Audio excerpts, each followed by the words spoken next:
mukhang nakahanap ng bagong love team ang mga netizen. Bagamat nasa iisang management at network sina Catherine Bernardo at Daniel Padilla, ngayong pareho silang nag-renew ng kontrata sa Star Magic at ABS-CBN.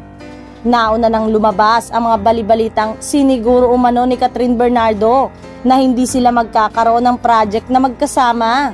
Marami sa mga fans ng aktor ang naghahanap ng female actress na babagay sa angking karisma ni Daniel Padilla. Isang sosyal na aktres at medyo bad boy actor ang bet ng mga netizen. Isa sa mga napupusuan ng mga netizen na maging panibagong leading lady ni Daniel Padilla ay walang iba kundi si Atasha Mulak.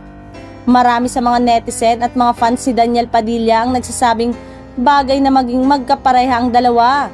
Perfect combination umano ang dalawa. Matatandang nauna nang inamin ni Atasha Mulak na pangarap niyang gampanan ang karakter ni Jezebel na ginampanan na rin ng kanyang ina noon. Isa umano sa mga bucket list ni Atasha ay i-remake ang Jezebel movie na ginawa noon ni Charlene at ipinalabas noong January of 1996.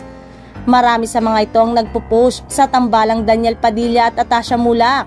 Sa katunayan, may ilang mga fans ang gumagawa na ng Facebook para sa kanilang love team, gayong hindi pa naman ito opisyal at hindi pa napag-uusapan.